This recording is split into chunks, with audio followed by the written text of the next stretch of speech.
지난주에 이제 유 목사님께서 이제 설교를 해주셨는데요.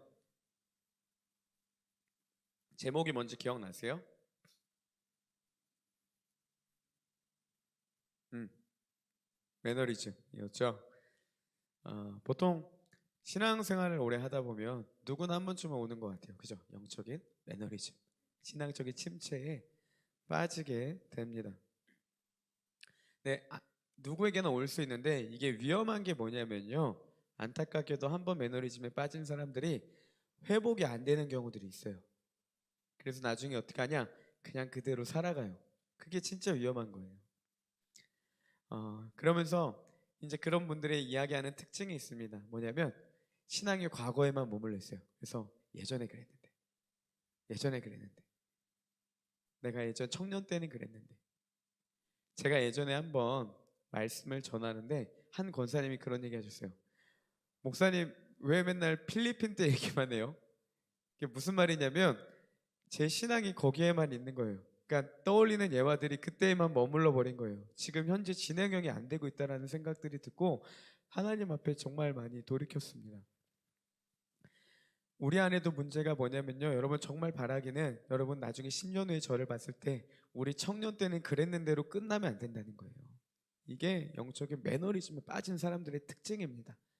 하나님을 향한 사랑은요. 끊임없이 이어져야 된다는 사실입니다. 여러분 누가복음 15장에 보면요. 우리 전에 수련회 때도 잠깐 나눴는데 그 한 아버지와 두 아들에 대한 이야기가 나옵니다. 흔히 말하는 탕자의 비유가 나와요. 이 말씀에서 문제가 되는 아들은 첫째 아들인가요? 둘째 아들인가요? 근데 보통 우리가 알고 있기는 둘째 아들이 탕자, 그죠? 아버지를 떠난 자라고 알고 있는데 이제 그래도 어느 정도 이 얘기를 들으신 분들은 우리 부장 집사님처럼 얘기하죠. 진짜 문제는 첫째 아들이에요. 왜냐하면 들어보세요. 둘째 아들은 정말 버릇이 없었어요. 그래서 아버지가 살아계심에도 유산을 구했죠. 그리고 달라고 합니다. 그 유산을 가지고 가서 허랑방탕하게 살았다라고 얘기해요. 막 쓰고 나중에 먹을 것이 없다 보니까 그때서야 죄를 깨닫게 되죠. 그죠? 아버지와 함께하는 것이 얼마나 큰 기쁨이었는지를 알게 됩니다. 그래서 아버지의 종을 취급을 받더라도 내가 아버지께로 돌아가겠다라고 결단하고 다시 아버지께로 가요. 그렇죠? 아버지가 어떠한 분이신지를 알게 된 거예요. 근데 첫째는 문제가 뭡니까? 아버지랑 같이 있는데 아버지와 같이 하는 기쁨을 모르는 거예요. 그래서 둘째가 왔을 때 잔치를 베풀었을 때 뭐라고 합니까? 첫째 아들이 아버지가 여태까지 나한테는 한 번도 해준 적 없는데 이 반항하는 그 아들에게는 왜 잔치를 베풀어서 그 벗들과 같이 즐겁게 나누냐는 거예요. 이 친구가 착각한 게 뭡니까? 첫째 아들은 아버지와 함께 누리면서 아버지 안에서 누릴 수 있는 축복들이 있다라는 것들을 알지 못했다는 거예요.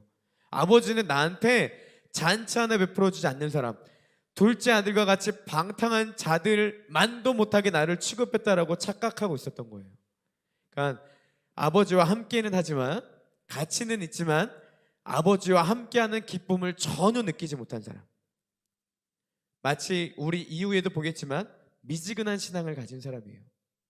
이것도 아니고 저것도 아니고 교회에 걸쳐는 살고 있는데 정작 그 기쁨을 알지도 못하는 사람과 같은 모습. 이게 첫째 아들의 문제라는 거예요. 신앙에서 진짜 문제가 뭡니까? 여러분 물론 예수 그리스도를 믿고 그나마 교회에 나온 사람들이 축복된 건 맞습니다. 그렇지만 더 큰 문제는 뭐냐? 또 한 가지 문제는 우리가 하나님과 떨어진 건 아닌데 하나님과 멀어진 건 아닌데 겉으로 보기엔 멀쩡한데 정말 그 하나님과 함께하는 기쁨을 누리지 못하는 사람, 이 영적인 매너리즘에 빠진 사람들이 진짜 큰 문제라는 사실입니다. 어쩌면 교회 안에 큰 문제가 바로 이런 신앙의 매너리즘입니다. 마치 교회 오는 모든 사람들, 그러니까 교회에 앉아는 있지만 이 모든 사람이 예수님을 믿는 것은 아닙니다라는 무서운 말처럼 자신의 신앙에 아무런 문제가 없는 것처럼 여전히 그 매너리즘에 빠져 살아가는 사람들, 그렇게 착각하며 살아가는 그 신앙이 진짜 위험한 신앙이라는 거예요. 여러분 영적인 매너리즘에 빠지면요 신앙적인 무기력함이 있습니다. 예배에 나와도 나온 게 아니에요. 참여는 하지만 예배를 정말 알지 못하는 사람들입니다. 여러분 예배가 무엇입니까? 저는 예배를 이렇게 정의합니다. 예배는요 하나님의 어떠하심을 알 때 그분 앞에 엎드리는 거예요. 나타나는 반응이에요. 예를 들면 그렇죠. 여러분 뭐 갑자기 기도를 하다가 하나님이 나의 잘못을 깨닫게 해주셨어요. 그래서 막 울면서 회개하는 거예요. 자, 이 사람은 누굴 만난 겁니까? 내 죄를 깨닫게 해주시는 하나님을 만난 거예요. 그때 반응이 뭐였습니까? 울며 회개하는 거예요. 예배 가운데 하나님이 나를 정말 깊이 사랑하시는 걸 알았어요. 그때 어떻게 해요? 또 울어요. 아니면 뭐 손을 들고 찬양해요. 그게 어떤 반응이에요? 나를 사랑하신 하나님을 만났을 때 내 반응이에요. 이게 예배예요. 예배는 앉아있는 게 예배가 아니에요. 예배는 하나님을 만나는 게 예배라는 거예요. 만났을 때 우리의 반응이 예배입니다. 그럼 물어보겠습니다, 여러분. 예배에 참여한다고 예배가 아니에요. 예배 가운데 하나님의 어떠하심을 우리가 경험해야 된다는 겁니다. 이게 예배라는 거예요. 근데 영적인 매너리즘에서 빠진 사람들의 특징이 뭡니까? 예배는 드리는데 예배에 하나님이 없어요. 예배는 드리는데 예배 가운데 하나님을 향한 만남이 없어요. 그러니까 이 한 시간의 예배가 미치겠습니다. 죽겠는 거예요.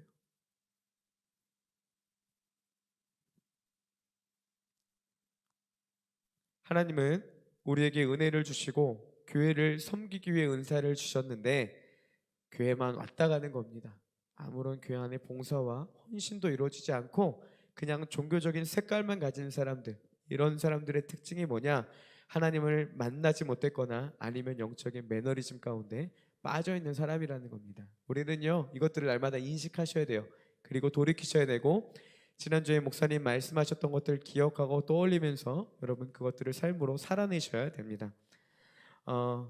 근데 오늘은 이 영적인 매너리즘만을 이야기하는 게 아니라요, 이 오늘 말씀에 나오는 이 두아디라 교회의 특징이 뭐냐? 이들은요, 영적인 매너리즘에 빠진 교회가 아니었어요. 오히려 성장하는 그 신앙을 하나님이 칭찬하시는 교회였습니다.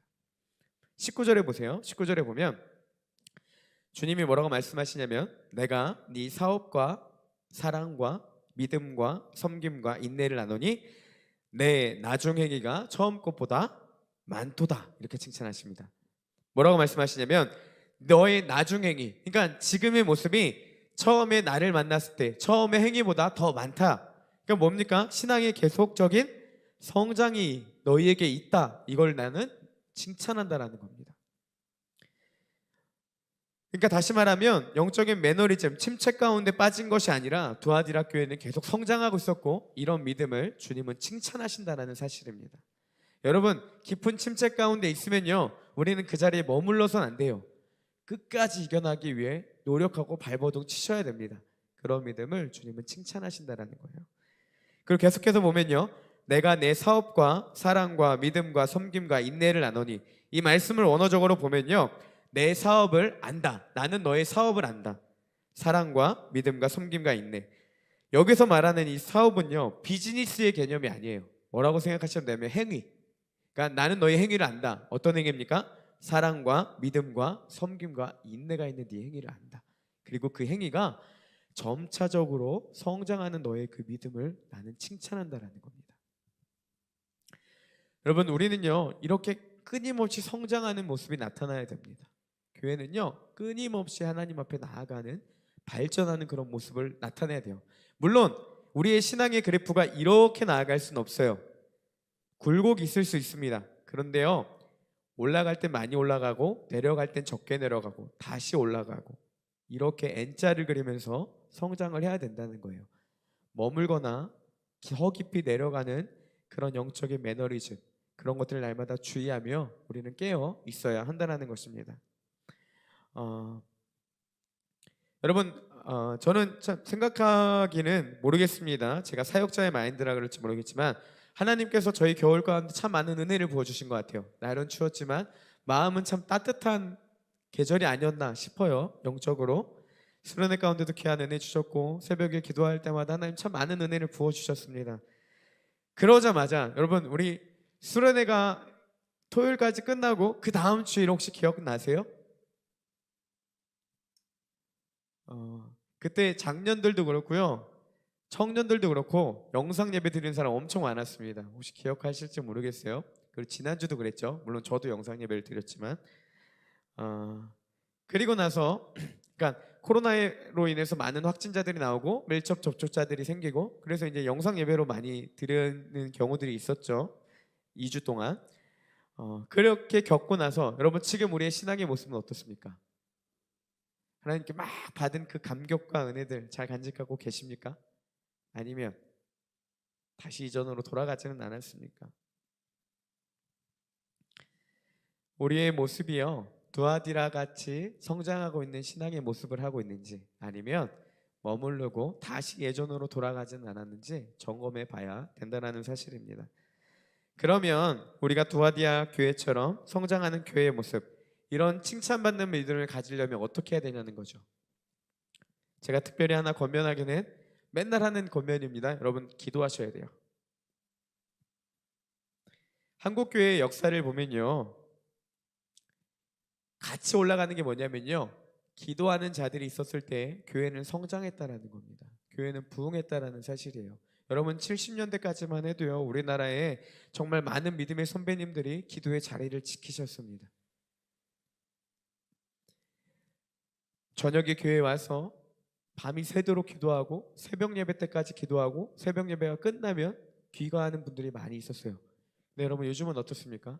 코로나 이전에도 이런 사람들이 점점 사라져가고 있어요. 혹시 철야 기도 해보신 적 있으세요? 없죠. 이렇게 자꾸 기도의 자리가 사라져가고 있어요. 그것뿐만인가요? 예전에 막 그 젊은 처녀들과 막 어머님들이 밤에 그 무서운 산 속에 들어가서 날이 새도록 추운 날씨 가운데도 끊임없이 기도하는 그 기도의 자리를 지켰던 분들이 많이 있었습니다. 근데 지금은요 그런 것도 없어져 버렸어요. 기도원 가서 기도하는 분들은 어제 우리 리더들과도 나눴지만 목사 아니면 연세 드신 권사님들밖에 안 남았어요. 기도원에 들어가서 기도하는 사람들이 사라져 버렸습니다. 새벽 예배의 인원들이 점점 줄고 있어요.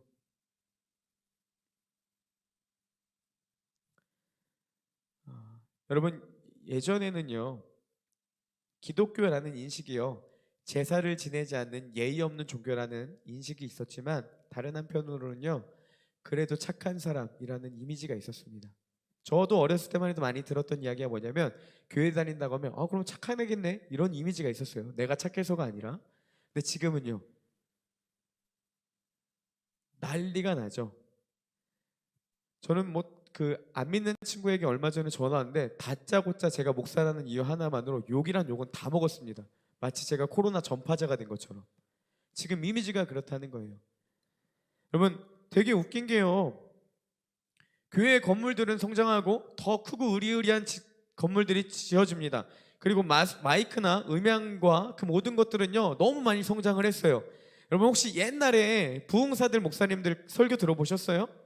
별거 없습니다. 헌금하세요. 예수님 잘 믿으세요. 그리고 마이크 막 울리고 마귀들과 이렇게 치면 다 아멘하고 난리 났습니다. 근데 지금은요 더 논리적이고 더 설교의 질이 높아졌습니다. 근데 우리의 신앙은 자꾸 내려간다는 거예요. 아이러니한 게요 교회 역사가 지나면서요 건물도 그렇고 설교도 그렇고 환경도 그렇고 뭐 카페도 생기고 주차장도 넓어지고 다 신앙생활하기 너무 좋아졌는데 단 두 가지 신앙과 기도는 점점 내려가고 있다는 거예요. 이해되세요? 여러분 기도가 잃어버린 교회들의 특징이 뭐냐? 신앙도 내려가요. 아무리 하기 좋은 환경이 조성됐다 하더라도 우리의 신앙의 성숙을 이루기 위해선 어떻게 됩니까? 여러분 기도의 자리를 지키셔야 된다는 거예요. 그렇지 않으면 우리의 신앙은 매너리즘, 깊은 매너리즘에 빠지고 종교적인 색깔은 가졌을지라도 하나님을 사랑하는 마음은 식어져 간다는 겁니다. 사실 혼자서 기도하는 게 너무 힘들어요. 그래도 기도는 해야 됩니다. 그래서 제가 제안하는 게 뭡니까? 여러분 제가 지금 청년부 3개월 정도 사역하면서 끊임없이 얘기했던 게 뭡니까? 같이 기도하자고. 여러분 뭐 코로나 때문에 못 모인 적은 있지만 한 주라도 제가 기도 모임 없었던 주간이 있습니까? 없죠. 혼자 하기 힘드니까 같이 하자는 겁니다. 우리 이번에도 계속 진행되고 있지 않습니까? 이제 수요일과 금요일 저녁 예배 후에 같이 기도하자는 거예요. 교회가 이사하는 주간에는 어쩔 수 없지만 그 주간 빼놓고는 7월 되기 전까지 저는 여러분 학기 마치기 전까지 끊임없이 저녁 기도회를 할 겁니다. 나오세요. 같이 기도하세요. 혼자 힘드니까 옆 사람 기도 소리 들으면서도 기도하시고 같이 끝까지 기도하세요. 그럴 때 우리의 신앙이 매너리즘, 머무는 신앙이 아니라 두아디라 같이 성장하는 그 귀한 신앙의 자리로 나아갈 수 있다는 겁니다. 여러분 그리스 신화에 보면요, 카이로스라는 그 기회의 신이 있습니다. 혹시 그림 보신 적 있는지 모르겠는데 이 그 카이로스라는 기회의 신의 모습은 어떠냐면요, 앞에 머리는 풍성한데 뒤에는 민머리예요. 대머리예요. 그 다음에 한 손에는 저울, 한 손에는 칼을 들고 있고 발에는 날개가 달려 있습니다. 등과. 네, 이 그 카이로스라는 기회의 신의 모습을 고대 그리스 역사에 보면 이렇게 글로 표현했습니다. 들어보세요. 앞머리가 풍성한 이유는 사람들이 나를 봤을 때 쉽게 잡을 수 있도록 하기 위함이다. 앞머리가 풍성한 이유는 사람들이 쉽게 잡기 위해서래요. 뒷머리가 대머리인 이유는 내가 지나가면 사람들이 다시 못 잡게 하기 위함이라는 거예요. 그리고 발에 날개가 달린 이유는 최대한 빨리 사라지기 위함이다. 나의 이름은 기회다. 자, 기회를 어떻게 표현했습니까? 왔을 때 잡기 쉽게 앞머리가 풍성해요. 근데 빨리 지나가고 나면 못 잡을 수 있도록 민머리가 된대요. 이렇게 기회를 표현을 했습니다. 뭐 신앙적인 문제가 아닐지 모르겠지만 성경적인 내용이 아니라도 여러분 좀 많이 공감이 되는 내용 아닙니까? 기회가 누구에게나 쉽게 주어지고 왔을 때 잡을 수 있지만 지나가고 나면 끝나는 거예요. 여러분 쉽게 사라지고 지나갔을 때 다시 잡을 수 없습니다. 그리고 생각보다 빨리 지나간다는 거예요. 제가 이 얘기를 왜 합니까? 여러분 우리가 여러 가지 영적인 기회들을 주어지고 있다는 거예요. 쉽게 잡을 수는 있지만 내가 안일하게 생각하는 그 시기 가운데 어떻게 보면 이미 다 지나쳐버린 순간들이 올 수도 있다는 겁니다. 나중에 땅을 치고 후회받자 소용없다라는 거예요. 여러분 기회는요 쉽게 잡을 수 있지만 쉽게 지나가고 빠르게 지나갑니다. 내가 아무렇지 않게 생각하는 그 순간에 이미 그 기회들은 계속해서 지나가고 있다는 거예요. 저는 다시 그 기회를 여러분들에게 드리고 싶습니다. 기도의 자리로 나오시길 바랍니다. 그것들을 잡는 자들 가운데 하나님이 우리의 영적인 성장을 일으켜 주실 것이라는 거예요. 여러분들에게도 동일하게 주어지고 있습니다. 어떤 사람에겐 잡을 수 있는 기회가 되겠지만 어떤 사람들에겐 놓쳐버리는, 이미 지나가 버리는 기회가 될 수도 있습니다. 그거는요 나중에 깨닫게 된다는 거예요. 여러분들이 기회를 붙잡으시기 바랍니다. 영적으로 성장할 수 있는 기회를 붙잡으시고 하나님과 깊은 친밀함 가운데 나아가고 두아디라 교회처럼 칭찬받는 그런 신앙을 가진 우리 사랑하는 청년들 되기를 주님의 이름으로 축복합니다. 제가 좀 빠르게 넘어갈게요. 자, 지금까지 이제 칭찬을 살펴봤는데 이제는 주님에 대한 책망의, 주님이 두아디라 교회를 향한 책망의 모습이 나와요. 그건 뭐냐면 하나였습니다. 거짓된 가르침, 이세벨을 용납했다라는 것입니다. 이게 뭔지 좀 이해를 알려드릴게요. 이 말씀을 이해하려면요, 여러분 그 도시를, 그 당시에 어떤 도시였고 어떤 배경이 있었는지를 알아야 돼요. 두아디라 지방의 특징은 뭐냐면 산업도시였습니다. 그래서 산업이 발달하는 도시였고, 그래서 이제 이 안에 중요한 게 뭐냐면 이 상인들의 조합인 길드라고 들어보셨죠? 길드가 되게 중요했어요. 길드에 소속되지 않으면 경제 생활을 할 수 없을 정도로 굉장히 많이 힘들었습니다. 자, 이런 시대적 상황 가운데 그리스도인들이 걸렸던 게 뭐냐면요, 이 길드의 특징이 황제 숭배 사상, 제가 몇 번 7교회를 하면서 얘기했죠. 그러니까 로마 황제를 주라 고백하지 않는 사람들에게는 이 길드에 소속할 수가 없었어요. 자, 그리스도인들이 이제 염려가 되는 거죠. 뭐예요? 우리는 어떻게 배웠습니까? 오직 예수님만이 우리의 주님이라고 고백하죠. 근데 이 황제 숭배 사상은 우상과도 같은 거였습니다. 그러니까 그리스도인들은 이 조합에 들어갈 수는 없고, 들어갈지 못하면 경제적인 활동을 할 수가 없는 상황이 이 두아디라 교회의 상황이었다는 거예요. 그러니까 이런 시대적 상황에서 그리스도인으로 살아가는 것은 내가 굶주린 상황 가운데서도 절대 로마 황제에게 절하지 않겠다, 그를 숭배하지 않겠다, 오직 하나님만을 섬기겠다라는 고백이었습니다. 그러니까 핍박과 가난, 불이익을 피할 수 없는 상황 가운데 신앙을 유지했던 것이 두아디라 교회의 특징이었어요. 근데 여기서 문제가 뭐냐? 이런 상황 가운데서 거짓 가르치는 이세벨과 같은 선지자가 있었다는 겁니다. 교사들이 있었답니다. 이들은 뭐냐면요, 뭐 여러 가지 해석들이 있지만 그냥 간단하게 이세벨은 영향력 있는, 당시에 영향력 있는 여자들로 보시면 됩니다. 그러니까 거기 성경적으로는 크게 두 가지를 얘기합니다. 두아디라 교회의 그 목회자의 사모였던가 아니면 장로들의 와이프, 아내였던가. 그러니까 뭐 어찌됐건 교회 안에 영향력 있는 그런, 우리가 뭐 누가 봐도 이 사람 정말 신앙을 존경할 만하지, 이런 사람들이었다는 거예요. 그 사람들이 어떤 식으로 이야기를 했냐? 야, 생업을 위해서 로마 황제에게 숭배도 된다는 거예요. 그렇다고 우리가 하나님은 버리는 건 아니니까 황제 숭배 사상을 따르고 길드에도 가입하고 신앙도 지키라는 겁니다. 다시 말하면 이들이요, 예수님을 믿지 마 이렇게 가르친 게 아니에요. 어떻게 가르쳤냐? 황제 숭배도 하면서 상인 조합의 길드에 가입해도 우리의 신앙의 본질은 흔들리는 게 아니니까 괜찮다는 거예요. 그럴듯하죠. 여러분, 어떻게 보면요, 이 말이 사람들에겐 단비처럼 들렸을 거예요. 왜? 두아디라 교회가 끊임없이 걱정하는 게 뭐였습니까? 찜찜한 거예요. 길드에 가입하기엔 내 신앙적인 양심이 찜찜하고 가입하지 않다니 생활이 죽겠는 거예요. 근데 갑자기 예를 들면 그거죠. 제가 딱 나와서 여러분 그냥 가입하세요. 괜찮아요. 그래도 하나님 우리 중심을 아세요. 여러분 그렇다고 우리가 황제 숭배하는 거 아니잖아요. 하나님 믿는 거잖아요. 괜찮아요. 하세요.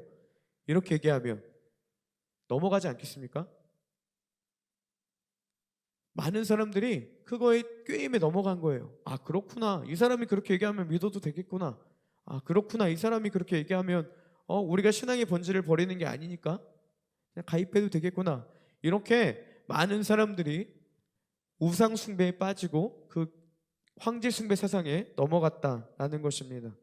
그러니까 오히려 이들은 더 좋았겠죠. 왜냐하면 그 사이에서 갈등하고 있었던데 이 사람이 이렇게 얘기하니까 자기들이 그냥 편안하게 조합에 가입하고 황제 숭배 사상에 물들어도 됐다라는 거예요. 결국 이세벨의 가장 큰 문제는 무엇이냐? 하나님의 말씀에 세상적인 가치관으로 계속해서 물타기를 하는 겁니다. 여러분, 우리 내면에도 다 이런 이세벨과 같은 거짓된 말들이 있지 않습니까? 신앙을요, 하나님을요, 자꾸 우리가 세상적인 가치관으로 타협하려고 해요. 하나님의 말씀과 세상적인 가치관이 부딪혔을 때 어떻게 합니까? 순종하기보다는 자꾸만 내가 세상적인 방법을 따르기 위해서 하나님을 설득하고 협상하는 작업을 합니다. 하나님, 이 정도는 괜찮지 않아요? 이 사람도 하는데요? 저 사람이 저렇게 얘기하잖아요. 주일에 예배만 드리면 되잖아요. 바쁘게 살아가니까 어떻게 그거 다 지킵니까? 요 정도 하면 됐지. 믿지 말라는 게 아닙니다. 문제는 뭐냐? 믿는데 적당히 세상과 어울려가면서 해도 된다라고 끊임없이 속인다라는 거예요. 제가 사역의 깊은 고민에 빠졌을 때 바라는 꿈 중에 하나는 뭐였냐면요, 뭐 돈을 많이 벌고 이제 목사 그만하고 돈을 많이 벌고 이런 게 아니었어요. 뭐 남들 다 좋은 차 타는 것처럼 나도 좋은 차 타고 좋은 집에 살고 이게 아니었어요. 제 마음에 짠했던 거 한 가지 뭐였냐면 그냥 평범하게 살고 싶었어요. 이 얘기를 아마 했던 것 같긴 한데, 그냥 빨간 날 가족들을 쉴 때 제 아내랑 제 하준이가 어린이집 쉴 때 나도 그냥 같이 쉬면서 놀고 싶었어요. 남들 주말에 뭐 바람 쐬러 갈 때 나도 바람 쐬고 싶었고요. 저는 정말 부러웠던 것 중에 하나가 뭐냐면 가족들이 이렇게 쫙 앉아서 예배 드리는 거. 나도 그거 너무 해보고 싶어요. 끝나고 나면 가족들이랑 맛있는 것도 먹고 싶고 같이 교제들과 지체들과 교제도 하고 싶어요. 그러니까 제가 바랬던 거는 뭐 특별한 게 아니었어요. 그냥 남들처럼 살고 싶었어요. 그렇게 신앙생활 하고 싶었어요. 네, 자꾸만 그런 생각들이요, 자꾸 괴롭히는 거예요. 그래서 결론은 뭡니까? 사역 그만해야 되겠다. 하나님의 부르심은 여기까지다라고 자꾸만 속이는 거예요. 여러분, 사단이 진짜 기가 막힌 게 뭔지 아세요? 아예 하지 말라가 아니에요. 적당히 해도 된다는 거예요. 우리 안에 정말 많이 있죠. 적당히 해도 되지. 뭘 그렇게 오지랖이냐. 뭘 그렇게 열심히 하냐. 해봤는데 야, 그때 한때야. 우리 청년들 끊임없이 듣는 말 아닙니까? 여러분 절대로 타협해서는 안 됩니다. 하나님의 말씀 앞에 진리란 있을 수 없어요. 하나님은요 그 모습을 절대 인정하지 않으시고 두아디라 교회처럼 책망하신다라는 겁니다. 22절 23절을 보면 제가 오늘 읽지는 않겠지만 여러분 정말 무섭게 이야기합니다. 내가 너희 자녀들까지도 죽이겠다라고 합니다. 정말 무서운 일들이라는 겁니다. 여러분 곰곰이 생각해 보세요. 어떤 것이 진짜 하나님의 뜻인지를 날마다 생각해 보시고 하나님의 말씀 앞에요. 이건 이래도 되지 않을까? 저건 저래도 되지 않을까? 세상적인 가치관과 자신의 생각으로 자꾸만 물타기 하지 마세요. 타협하지 마시고 하나님의 말씀대로 순종하며 살아가는 우리 귀한 청년부 되시기를 주님의 이름으로 축복합니다. 쭉쭉 한 3장, 4장 넘겼습니다. 빨리빨리 넘어가야 될 것 같아요. 자, 그리고 여러분 18절의 말씀을 보면요. 하나님이 자신을 이렇게 말씀하십니다. 그 눈이 불꽃 같고 그 발이 빛난 주석과 같은. 이 표현은요. 하나님께서 신적인 안목, 그의 전능하심으로 두아디라 교회가 하는 모든 것들을 내가 너희의 모든 행동을 안다라는 표현입니다. 그래서 23절에도 비슷하게 나타나는데요. 하반절에 보면 뭐라고 되어 있냐면 모든 교회가 나는 사람의 뜻과 마음을 살피는 자인 줄 알리라. 내가 너희를 그렇게 징계하겠다. 그걸 통해서 모든 교회가 나는 사람의 뜻과 마음을 살피는 자인 줄을 너희가 알게 될 것이다. 두 가지의 공통된 표현은 있죠. 하나님은 너의 모든 것들을 두아디라 교회의 모든 행위들을 안다라는 거예요. 두루 살피시고 감찰하시고 마음의 뜻을 안다라는 겁니다. 여러분 가만히 보세요. 앞에서 제가 이야기했죠. 두아디라 교회는 성장하는 교회였습니다. 믿음과 사랑과 섬김과 인내가 있는 교회였어요. 특히 이 인내라는 표현이 왜 중요하냐면 여러분 계시록에 보면요. 인내에 대한 행위가 굉장히 많이 중요하게 표현됩니다. 특별히 요한계시록에 왜 인내가 중요하냐면 당시에 많은 종교적인 핍박을 받는 교회 가운데 요한계시록 말씀을 통해서 뭐라고 말씀하냐면 바벨론이 무너진다. 이 말은 뭐냐면요. 로마 정부는 무너진다라는 표현입니다. 그러니까 너희들이 조금만 더 견뎌라. 끝까지 견디는 자들, 믿는 자들에겐 이걸 주어지겠다라는 겁니다. 그러니까 인내가 굉장히 많이 요구되는 성품 중에 하나였어요. 근데 그걸 가지고 있는 교회가 어떤 교회였냐? 두아디라 교회였다는 거예요. 멋있지 않습니까? 여러분 목숨 걸고 어떻게 보면 지켰고 정말 끊임없이 성장하는 그런 교회였어요. 근데 남들이 보기에는 반지를 난 교회였지만 그들 가운데 있었던 것 끊임없이 그 거짓된 가르침으로 인해 세상과 타협하려고 했던 것 적당히 믿으려고 했던 그 마음 그 너희들의 그런 행위를 하나님은 안다라는 겁니다. 제가 코로나 확진을 받고 이제 방에서 거의 사육에 가까운 생활을 했습니다. 이게 동물 키우는 거랑 똑같더라고요. 밥 주면 나와서 밥 갖고 가서 먹고 또 집에 있다가 밥 주면 와서 먹고 씻을 때 씻고 이게 너무 답답하고 막 미치겠더라고요. 근데 더 문제는 뭐냐? 그 좁은 공간 안에 계속 있으니까 우울감도 들고 막 나중에 무기력함에 빠져요. 막 아무것도 하기 싫어요. 그냥 막 아무것도 하기 싫고 연락 오면 아예 그냥 격리 끝나고 해야지 다 밀어버리고 아무것도 안 했어요. 더 문제였던 건 뭐냐? 기도 생활도 무너지고 영상 예배 드니까 영상 예배가 진짜 힘들더만요. 제가 이 예배가 자꾸 무너지는 것들을 경험하게 됐습니다. 이걸 통해서 느낀 게 뭐냐면 내가 하나님 앞에 어떤 신앙이었는지를 또 보게 된 것 같아요. 이 정도밖에 안 됐구나. 이 얘기를 왜 하냐면 여러분 요즘 제가 교회에서 이미지가 꽤 좋습니다. 아세요? 저 보면 다들 목사님 그러다 병나요. 목사님 그러다 병나요. 확진돼서 병났더니 목사님 쉬라는 하나님의 사인이에요. 다들 이래요. 그래서 열심히 한다는 말 많이 들었어요. 근데 그분들이 진짜 모르는 게 있어요. 내가 코로나 때 골방에서 혼자 했던 그 짓들 그걸 안다면 그분들이 저한테 와 목사님 진짜 열심히 하세요 라고 얘기 못했을 거예요. 뭐 상상하지 마세요. 여러분 생각하는 것만큼 망가지진 않았어요. 어찌됐건 그분들은 저의 그런 모습을 모르는 거예요. 근데 누군 알고 계십니까? 하나님은 알고 계시다는 거죠. 남들에게는 번지르한 모습을 보일지 모르겠지만 하나님은요 제가 어떤 사람인지를 아세요. 두아디라 교회도 똑같아요. 너희들이 성장하는 교회인 건 인정해. 나도 너희 그런 신앙을 칭찬해. 근데 그 안에 음흉함들 거짓된 가르침으로 내 말을 물타게 하고 니들이 그 안에서 끊임없이 갈등하는 것들을 나는 안다라는 겁니다. 그래서 뭐라고 하십니까? 회개하라는 거예요. 제가 이 말씀을 끊임없이 묵상하면서 들었던 생각은 내 안에 이런 음흉한 죄들이 많이 있다라는 겁니다. 여러분, 설교 준비가 많은 것들도 힘들지만 또 하나 힘든 게, 감사하면서 힘든 게 뭐냐면요, 내가 찔리는 부분들이 있으면 얘기를 못 하겠어요. 이게 감사하면서 하나님 앞에 좀 부담이 되는 게 뭐냐면, 어, 제가 솔직히 여러분들에게 막 때로는 권면하지 않습니까? 뭐 기도 자리 나오세요, 더 신앙생활 열심히 하세요, 이런 죄악들이 있습니다. 이거를요, 그 말씀 앞에 저를 먼저 가장 비추는 게 힘들어요. 나라고 뭐 버리고 싶지 않은 게 있겠습니까? 저라고 뭐 하나님 앞에 뭐 다 떳떳하겠습니까? 끊어야 되는 건 아는데 버리지 못하고, 더 열심히 해야 되는 건 아는데 내가 그렇게 하지 못하는 그런 모습들을 보면서, 그럼에도 말씀을 전해야 되는 게 너무 힘들어서 그걸 자꾸 깎아내리는 작업이 힘들어요.